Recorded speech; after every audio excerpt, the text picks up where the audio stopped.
Gue nepak-nepak.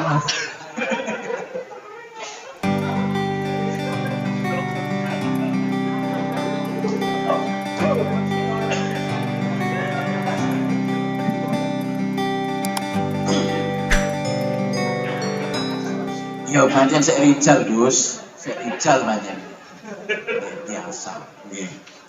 Baik sahabat-sahabat sekalian, tadi sudah disampaikan oleh narasumber, tapi baru 3 dari 6, yaitu Dukain, Wahirsun, maupun tadi Gus. Pasti baru saja ini apal ala-ala, cuma menjabarkan seperti narasumber, saya yakin gak ada yang bisa.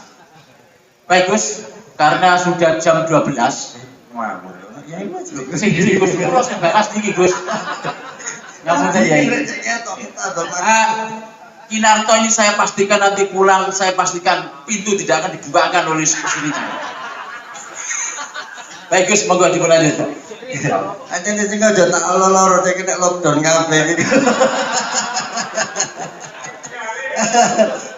Tetapi itu berarti menandakan bahwa kita ini belajar berumah tangga. Nek dibalik-balik gak enak, yang ini kita rumah tangga belajaran. Lockdown. Makanya tak tiru wong biyen. Ngarepe omah itu kayak ono langgar. Itu untuk menyamarkan kena lockdown. Iya, kiai biyen nek kena lockdown apa-apa ini itikaf. Padahal kayak iso mlebu omah. Lah aku kok buka mati yo. Tapi dadi kamu kiai ku dhewe kok. Napa yai itu kan jadi kira kok mesti enten lagare, iku kayak penyamaran Gus. Tadi nek mulai bagian ke kajian iku, pada apa-apa di itikam napa. Padahal ke kajian gak iso mlebu. Intervensi. Yang ini kita gak budaya jaga, Rijal. Yang nomor 4, Babul Ghaib. Bulga itu jadi mana nih sang modal,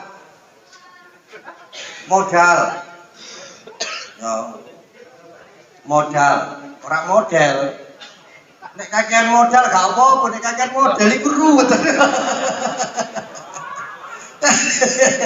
Organisasi itu mengandalkan modal.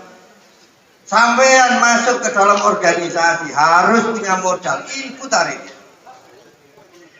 Soalnya melebu tidak punya modal, sampean pasti akan merusak modal orang lain. Itu pasti. Loh iya Rek. Ketika pohon itu ditanam, maka setidaknya dia punya modal. Nek gak duwe modal, nemplek nang gone wite wong. Akhirnya dadi apa? Ayo seru. Nah, mereka ini tidak pernah punya input, tapi moro-moro melok proses terus jaluk dungdungan hasil. Ruwet. Makanya ono nang jero organisasi kok durung-durung ben ono apa-apa sing ditakon, ono apa nih kira-kira. Ya sini iki. Gak bulgo balas iki. Wis, gak bulgo. Dan bulgo itu udah harus materi. Kesetiaan itu modal. Loyalty itu modal, kepatuhan itu modal, bakti itu modal, skill itu modal, tapi duit ya modal ya. Wes sembuh sing yang bisa kita jadikan sebagai alat untuk menunjang pergerakan dari organisasi. Baru pun kok. Makanya dalam dunia pendidikan pun sama, guru modali ilmu, murid modali khidmah. Wong tua modali bondo dan doa sudah berjalan. Selagi mereka fokus terhadap modalnya masing-masing, dunia pendidikan sama. Guru fokus mulang, murid fokus belajar, orang tua fokus menunjang isi pembelajaran salah. Nek sampai misalnya wong tua terus melok-melok, pinter guru belajar. Nang omah ditakok, "Kamu nang gone pondok diulang apa enak?" Maka tepak gurune iki diulang ngene diulang. Ya gurune dilokno gak tepak lha apa sampe titikno rono lho. Ono sing kepalan ngene. Sing repot iku kadang-kadang anak di pondokno yo gengetes ya ini. Ra wece jajal anak kudu kok diulang apa? Tambah tak ulang mancing to nek adik. Kata gak oleh iwak iku oleh perkara. Lah bener jepong iki nek gak iso mancing nek gak oleh iwak mesti golek perkara kok. Mancing perkara bisa. Wis tak ulang ngono tok, tak ulang rusuh. Tau guru-guru wis diniati rusuh. Padha yang nek murid wis macak dadi guru ya ruwet. Oh, sing diterangno ket wingi ngene, pelajaran iki dibaleni sampai ping 5 ping 6. Aku wis paham kok dibaleni nyai. Ruwet wis. Nah, itu sing jane sing gurune sapa, murid sapa malah gak jelas. Ya. Nggih. Guru macak wong tuwa ya salah kok tambahan pasrah. Wis rek gak tak ulang kok tak dongakno tok sak dadi-dadi ya gak dadi ya dadi gawe temenan. Bulkok. Nggih, modal. Sampeyan punya apa untuk organisasi? Manfaatkan. Jika misalnya terus kemudian modal sampean itu tampak tidak terlihat oleh pemegang hierarki, ngomong, aku iso ngene ya. Tolong tempatkan saya di tempat yang sesuai. Aku iso ngene, aku iso ngene. Saya misalnya menjadi pimpinan pun sama. Dan saya tanyakan kepada orang-orang yang ada di sekitar saya yang akan menunjang berdirinya organisasi ini adalah tentang modal apa yang paling kuat pada diri kita. Modal mogo, lo kuat wiritan Gus. Wah sih. Tapi orang tak kongkon wiritan kok. Kan kuat logo sih. Enggak. Tak kongkon ngulang. Ulang. Wis, bagian mimpin gini. Sampeyan kuat apa? Wah, kula nek urusan pekerjaan kasar kula kuat. Oke, sip. Ada divisi sarpras. Wis, maintenance iku urusan. Beres. Orang yang bisa menempatkan pada posisi seperti itu sesuai dengan skillnya masing-masing. Ini akan menunjang pergerakan organisasi. Kuncine bul kaya wis tok. Sampeyan fokus karo modale. Mari berjuanglah dengan organisasi di dalam organisasi dengan modal. Bisa cok mikir modal wong liya. Wah, kok kene sing metu dhuwit tok kudu enak karo mlayu rono mlayu iki. Kita mlayu kok gak pegel. Dikira mlayu kok gak pegel. Kadang-kadang itu sing bagian modal ngene iki yang merasa bahwa seharusnya saya ini dibagi kue kekuasaan juga. Soalnya aku duwe share. Iku modal iku duduk share ndak nek organisasi. Itu adalah fondasi perjuangan. Iso niku kok. Belum tentu ketika orang-orang yang punya modal seperti ini terus kemudian diberi kepercayaan memegang kekuasaan malah terus iso dadi api, malah dituku kabeh. Ya. Ya wis aku gak iso ngene, mesti tak bagi iki, tapi duit isih ditukno. Wis golek dalan urip dhewe-dhewe. Lho lah nek anak maluna walaku gak maluku terus lho apa mlumpuk dadi sak organisasi. Kita ini bisa kuat karena antara modal satu dengan modal yang lain saling mengisi. Semen ngetokno kuati semene, boto ngetokno posisi botone, lepoan ngetokno posisi lepoane, pasir ngetokno posisi pasir. Dadi bangun.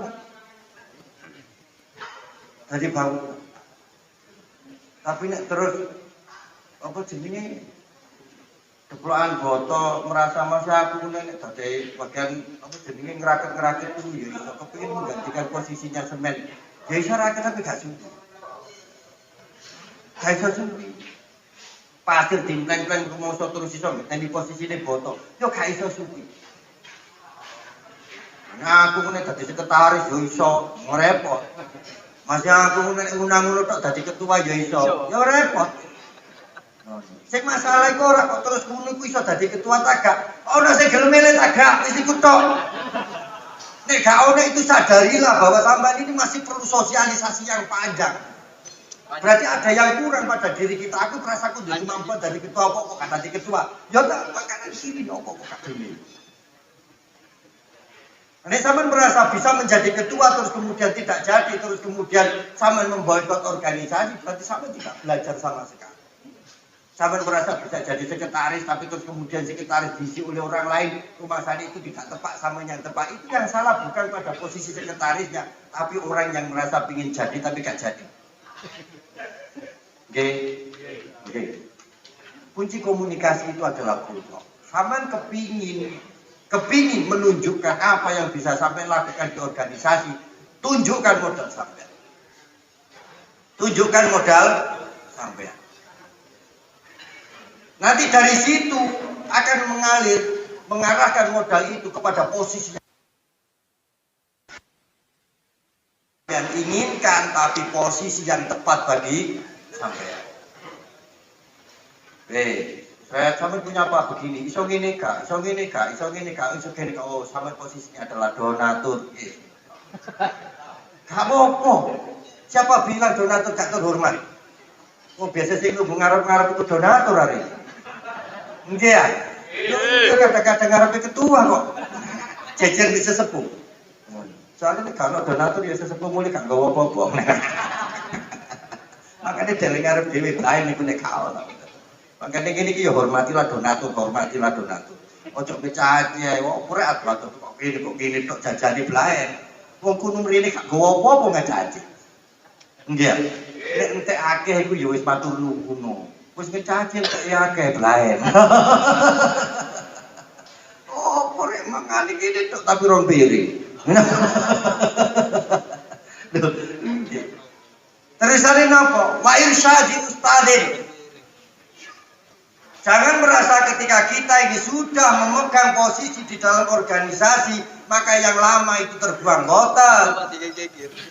Organisasi itu dibentuk melalui SOP, di mana orang-orang terdahulunya adalah orang-orang yang lebih berpengalaman daripada kita yang sekarang. Hormatilah mentor. Duduk mentor jambu meeting. Mentoring. Jangan pernah meninggalkan orang-orang yang pernah menjabat dimanapun organisasi sampean. Karena belakangan ini saya melihat ada tren bonang NU, bonang jaboni NU. Nek wis paripurna, ya wis buak bruk. Ka ono kudu-kudu yang sekarang ini kepingin menimba ilmu kepada orang-orang yang terdahulu. Zaman saya dulu waktu masih di pondok pesantren, pejabat lama yang sudah demisioner ini diangkat kembali menjadi pembantu umum. Dalam artian apa? Meskipun mereka sudah tidak menjabat secara hierarki, mereka tidak boleh lepas tangan dari organisasi. Ya wis urus-urus ngurusi jabat aku wis gak kok. Itu yang terjadi sekarang. Ini jalur Ansor tidak boleh membuang orang-orang yang membentuk sejarah. Setidaknya jika sampean tidak bisa belajar dari prestasi-prestasi mereka, maka belajarlah dari kesalahan-kesalahan mereka. Karena setiap kali terjadi yang saya ingat dalam 3 periodikel, aku mulai mlebu nang gone NU, nang gone Ansori, Bulakus Kami. Yang terjadi selalu berulang. Kesalahan yang terjadi oleh pengurus lalu selalu diulangi dari awal oleh pengurus berikutnya. Tak paling. Kesalahan prinsipil yang terjadi pada kepengurusan yang lalu selalu terjadi lagi pada. Tidak peduli apakah terus kemudian pencapaian yang baru ini lebih tinggi daripada yang lama, boten, tapi istilahnya penyakit pancet. Mesti keblubuk nanti. Kenapa? Yaitu tak malu bertanya. Wis tak takon begini, sampean yang memegang posisi di jalur Ansor. Tahu enggak sampean mentor? Takut kepada pejabat lama. Cak biyen nek ngadakno megangan yo apa, cak biyen nek ngadakno anu yo apa, cak biyen nek ngadakno ngene yo apa, cak. Pernah enggak terus kemudian rapat-rapat di mana di situ yang melibatkan SOP sampai mengundang orang-orang lama untuk memberi masukan-masukan. Lo masukan ini penting loh, setidaknya ketika mereka tidak bisa sharing terkait success story, maka mereka bisa sharing keblubuk story. Ojo ngene yo. Aku ben ngene iku terus ngene. Lho itu warning ilmu. Makanya ketika saya moro-moro didadekno wakil Tanfid, yo keliling saya. Keliling. Setidaknya ketika saya tidak bisa menanyakan prestasi apa yang bisa dicapai mereka, saya bisa menanyakan, Mbok saya ini diwejani, kira-kira apa yang harus saya hindari ketika saya menjadi wakil ketua. Jangan gini Gus, jangan gini Gus. Kadang-kadang dia sebut jeneng. Ojo demok-demok wong iki Gus. Ojo demok-demok iki Gus. Wis iki rawe. Iki malang sangit loh. Tapi nama-nama itu juga penting loh. Artinya apa? Pendekatan saya kepada mereka akan berbeda. Karena ada kewaspadaan di depan. Temenan Gus punya ojo sampai anu wong iki rawi-rawi. Mepet tok gawat karo iki. Loh, berarti nek kaya ngene iku nek aku katene nyidak sepurane tak gawe selontong plastik dhisik. Ya, ada lapisan yang menyebabkan dia tidak berdaya. Kuat lo ya apa nek wis plastikan kan gak iso. Masuk plastik iki keroken ya. Ini loh, setidaknya sampean akan tahu apa yang harus sampean siapkan sebelum melangkah. Itu pentingnya irsyadi ustaz. Ya podo, di podo kan juga begitu diulang. Ojo ini, cekak kangelan mlebu swarga. Ojo ini, cekak meneng-meneng mlebu neraka. Sama di organisasi juga sama. Ada SOP yang mungkin secara teori diketahui oleh pengurus baru, tapi secara praktikal lebih dipahami oleh yang lama. Cak nuwun sewu kula dadi sekretaris sampai benak sekretaris kurang periode 2 periode. Sampai becak saya. Langkah-langkah apa yang harus saya lakukan, langkah-langkah apa yang harus saya hindari. Orang-orang mana yang harus saya dekati, orang-orang mana yang harus saya waspadai. Itu penting. Waspada itu bukan berarti dijauhi. Dijauhi itu nek kene gak mampu baru ngatur. Tapi selagi sampean masih punya cara untuk dekati. Karena yang saya pegang sampai sekarang itu masih sama. Ya, dekatlah temanmu erat, dekatlah musuhmu lebih erat lagi. Nunggu. Kula dolen nang omahe wong-wong sing enakan kare kula iku sak wulan pisan. Dolen nang gone wong-wong sing ada potensi untuk menjadi musuh saya. Itu 1 minggu sekali. Ya saorane nek ketemu musuh iku jenengku bersih. Mungkin wis silaturahim kok dimusuhi sing elek ngono kok. Iki ya cara rek. Iku carane Kanjeng Nabi. Kanjeng Nabi itu cara menaklukkan musuhnya itu bukan dengan pedang tapi dengan silaturahim. Kenapa? Masalah reputasi loh itu. Semakin sering kita melakukan silaturahim, semakin menunjukkan kepada masyarakat bahwa kita tidak bermasalah. Nah ini kudu cenggarai, sing diceng karo masyarakat mesti oh jadi itu sing gaplek garai terus wong iku gak ono masalah. Itu yang saya lakukan padahal itu yo asline padha, taktik iku yo. Ayo serangan aku. Aku menang jemput sampeyan. Jangan memenuhi saya, jangan memusuhi saya. Karena saya akan semakin sering ke rumah sampean. Sampean rugi kopi, rugi reputasi. Letak dia itu cara di Kanjeng Nabi temenan. Saesti. Yes. Nek sampean terus dimusuhi terus menjaga jarak, gak tahu anu yo temenan aja ning musuhan. Wis, mlebu dek iku ketemu tok iku langsung koyo nanggone ring. Ini ku sing K12 iku heksagon iki. Karyawan sing ngomong pimping sapa wani ndok kopi.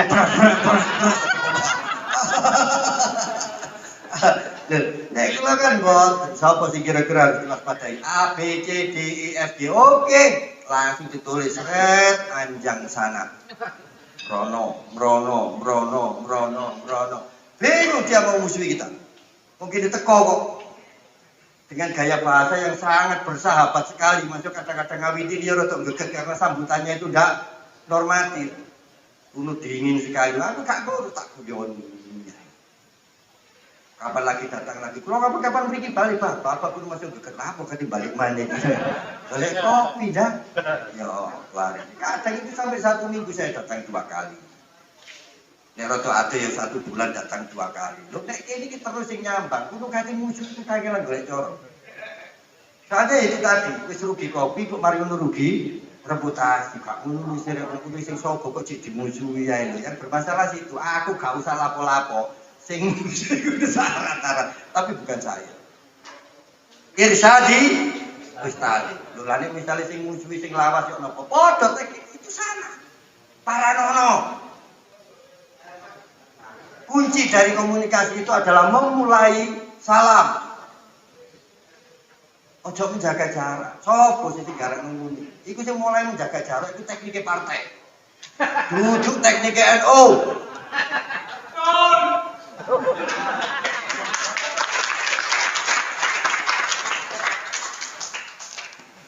Yo ngomong itu koalisi, tapi sebenarnya ketika ngomong koalisi itu sebenarnya dia sedang menjauh dari kanan kirinya. Gak ada koalisi di NU. Ya, yang ada di NU itu cuma satu, ukhuwah. Dado nek misale kene gak iso ngomong enak, menemu. Wis ngono tok. Ojo ngecaci. Kalau sampean tidak cocok dengan sesama orang NU, terutama yang ada di jalur Ansor, menemu. Nek sampe ngecaci, aku teko nang omah sampean. Bisa tak jadwal kaya obat 3 kali seminggu. Ben aku pengajian mrene maneh, Gus. Mampir mrene maneh. Lho kula badhe medal, gak urus pokoke aku mrene. Atau gak ketemu sampean, ketemu bojo sampean. Wedi lah.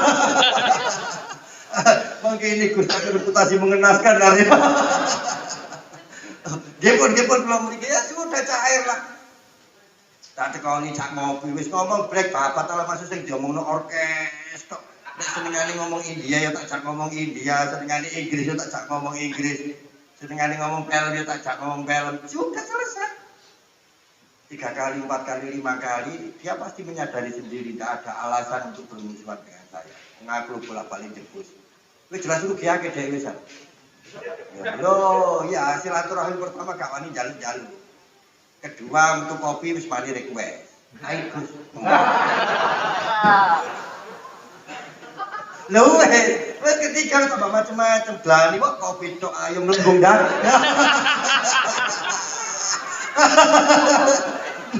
Lalu kita menampakkan keakraban yang begitu tinggi, terus kemudian dia masih mempertahankan ego untuk nopo jenenge menjawab sekali. Silaturahim itu perangkap paling kuat, bahkan untuk musuh paling kuat. Rumusnya sini, kajang, ukhuwah. Makanya saya ingin Rijalul Ansor ini yang pertama kali menjadi program itu adalah program ukhuwah. Mojokerto Kabupaten Rijalul Ansor kayak kegiatan kota kudu teko wajib. Rijalul Ansor kota kayak kegiatan wakili kabupaten kudu teko wajib. Siap. Nek Cion sing wani obong-obong pimping sapa wani ndemok kuping aku sing mikir. Wis gaul tak dayoi sampe 3 dino bisa. Ora nek tak sandet silaturahim itu santet paling kuat. Lho iya sampean teriritasi dan merana dengan sendirinya kok teka-teko ae begitu. Ya Allah kate nolak itu buse. Kate nolak itu kopi cepet entek hari. Yang terakhir Batu Desa. Dalam organisasi itu seorang-orang itu 3 tahun. Ada yang 4 tahun, ada yang 5 tahun. Itu masa yang panjang sekali. Tapi ketika itu saya anggap sebagai beban, selesai sudah. Selesai sudah. 5 tahun itu gak tambah anggaran, sampai bertambah 0, tapi tambah 2. Soalnya menjadi beban. Tapi kalau sampean menganggap itu adalah waktu yang bisa sampean gunakan untuk belajar, memperkaya diri dengan hal-hal yang sebelumnya tidak ada pada diri sampean, maka 5 tahun itu kurang. Tapi ojo jaluk periode berikutnya. Oh iya aku jadi ketua 5 tahun kurang deh. belum banyak yang bisa saya dapatkan dalam pelajaran ini. Yo rek gantenan sih. Bukan masa jabatannya, tapi masa belajarnya yang belum selesai. Ini jadi sekretaris 5 tahun, mari mudun jadi kepala divisi, tidak masalah, tantangan baru. Mengaku degradasi kok, mari itu kok PW terus nang PJ hari ini. Masa terus kemudian rodo apes rek awakku iki lapo, kok PW kok mudun nang PJ Honda. Saya anggap saja jangan-jangan saya ini masih miss.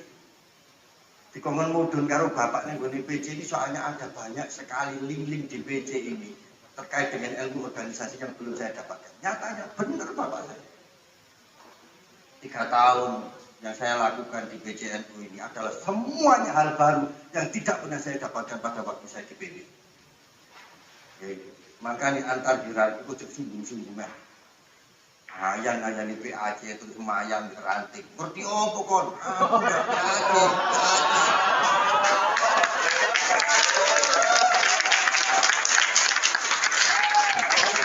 Ini sing kok PW mudun nang PJ goblok dadak. Ini kadang-kadang aku nek ngomong terus kok PW kok ngene-ngene kudu tak tackling ae.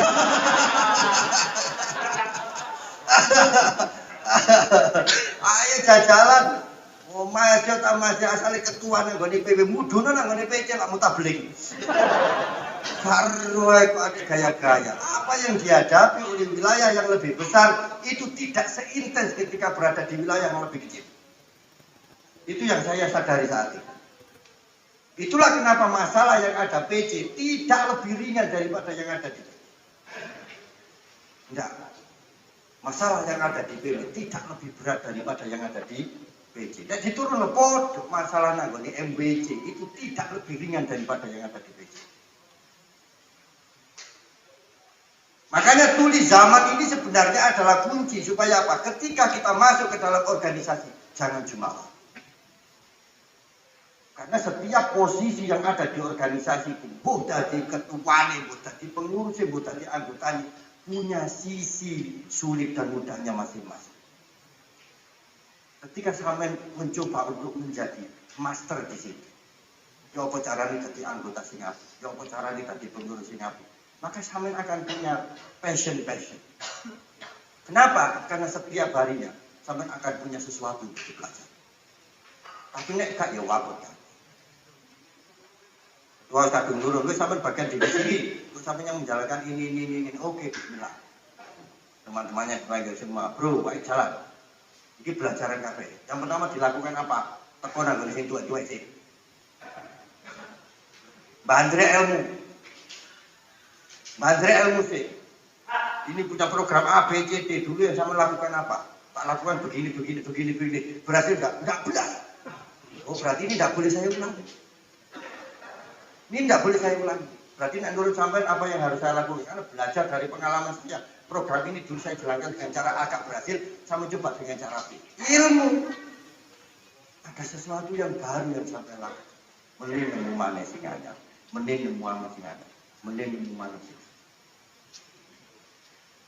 Dan pencapaian ini, baik itu pencapaian yang berhasil maupun pencapaian yang gagal, ini adalah sesuatu yang membentuk kedewasaan kita sebagai bagian dari organisasi. Orkes mana? Ya wes, itu saja dulu yang bisa saya sampaikan. Assalamualaikum warahmatullahi wabarakatuh.